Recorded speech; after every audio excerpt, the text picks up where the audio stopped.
Halo, Assalamualaikum warahmatullahi wabarakatuh.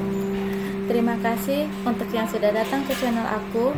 Kalau belum subscribe, tolong jangan lupa di subscribe, kemudian bunyikan lonceng, dan jangan lupa kasih like serta komentar biar aku makin semangat ya. Hanya pengganti episode 132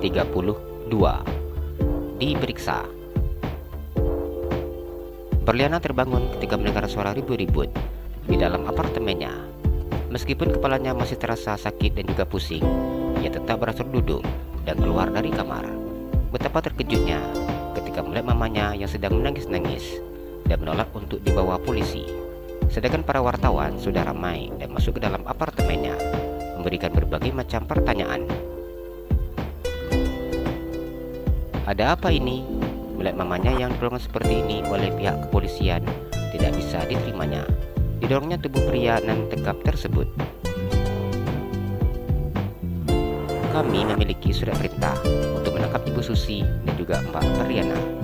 Pria berseragam coklat itu menunjukkan surat perintah di tangannya. Wajah Belanda memucat ketika mendengar apa disampaikan oleh polisi itu. Tanpa mengetahui kesalahan yang dilakukannya, ia dijemput paksa seperti ini. Kalian pasti salah, tolaknya. Tipsnya tangan petugas yang akan memegang tangannya. Kami tidak punya salah dengan siapapun. Kami juga tidak melanggar hukum. Susi berusaha untuk menolak, namun di tangannya sebelah kiri dan kanan sudah melingkar besi, hingga membuat kedua tangannya sudah tidak bisa lagi untuk melawan. Kalian yang asal tangkap. Berliana berusaha untuk menolak. Singannya tidak memiliki kesalahan apapun, dan polisi menangkapnya seperti ini. Bahkan, ia tidak ada terlibat dengan pemakaian obat terlarang. Berliana berani menjamin dan tidak akan takut bila diminta untuk tes air seninya.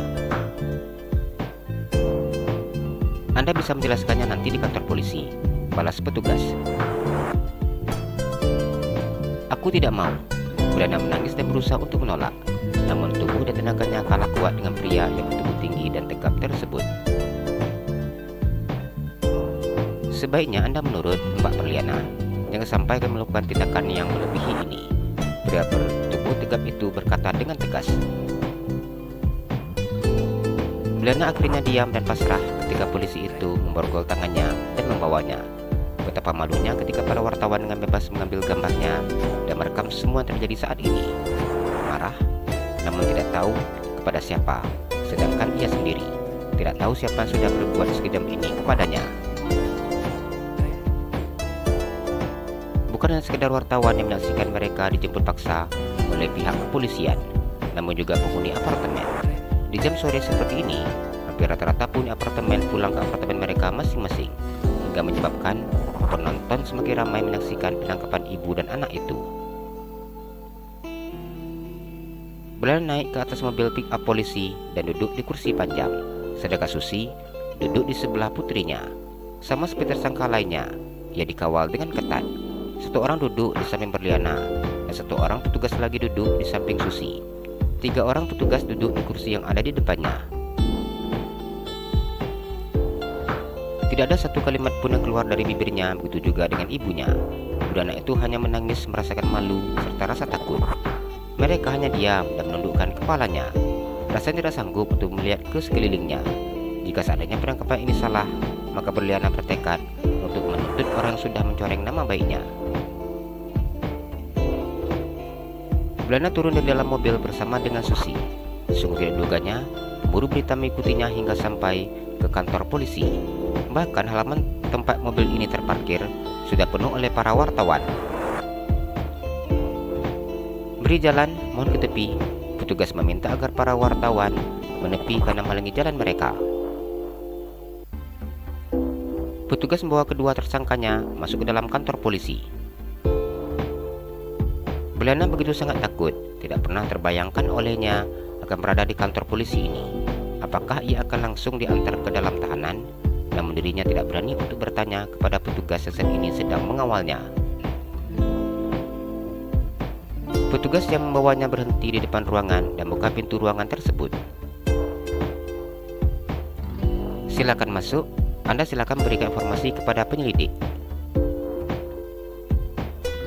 Berliana dan juga Susi menurut tanpa membantah. Mereka masuk ke dalam ruang penyelidikan. Kaki dan tangannya gemetar ketika berada di ruangan penyidikan ini. Silakan duduk. Pria memakai kemeja putih itu mempersiapkan Berliana dan Susi agar duduk di kursi yang ada di depannya. Berliana duduk di kursi yang ada di depan pria itu juga dengan Susi. Mengapa saya ditangkap? Berliana kembali bertanya. Kami menangkap Ibu Berliana dan juga Ibu Susi berdasarkan laporan yang masuk. Si pelapor juga memberikan bukti-bukti yang lengkap atas penipuan yang Ibu Susi dan Ibu Berliana lakukan. Tunggu sebentar, ucap petugas tersebut. Ia menghubungi seseorang di ponselnya dan dalam waktu yang cepat orang yang dihubunginya masuk ke dalam ruangan tersebut. Ini adalah Pak Effendi, beliau pengacara yang ditugaskan oleh Pak David untuk menyelesaikan kasus ini, jelas petugas tersebut. Wajah Belanda begitu sangat senang ketika mendengar apa yang dikatakan oleh pria yang duduk di depannya.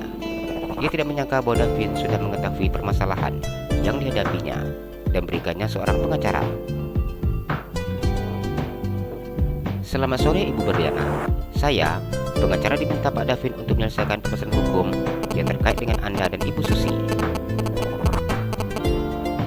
Susi merasa senang ketika mengetahui hal ini. Ternyata David masih sangat mencintai putrinya. Pria itu masih mempedulikan putrinya. Bahkan di saat mereka sedang mengalami permasalahan yang berat seperti ini, David dengan cepat mengirimkan pengacara untuk membantu mereka. Perkenalkan, nama saya Effendi. Pria berjas itu menyalami tangan Susi dan juga tangan Berliana dengan tersenyum ramah.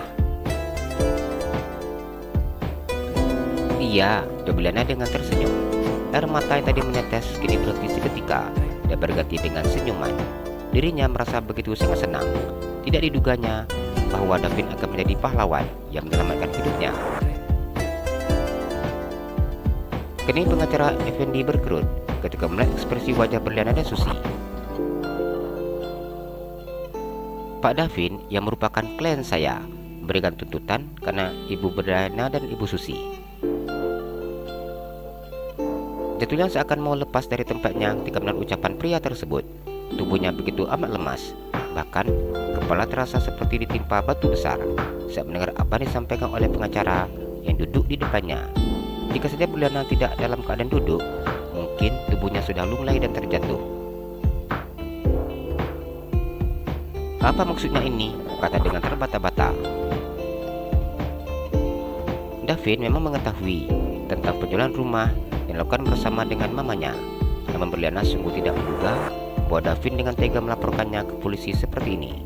Mengapa pria itu dengan kejamnya menjadikan dirinya sebagai narapidana? Jalan-jalan ke Pekanbaru, jangan lupa beli sepatu. Kalau kamu suka channel aku, please subscribe aku. Terima kasih.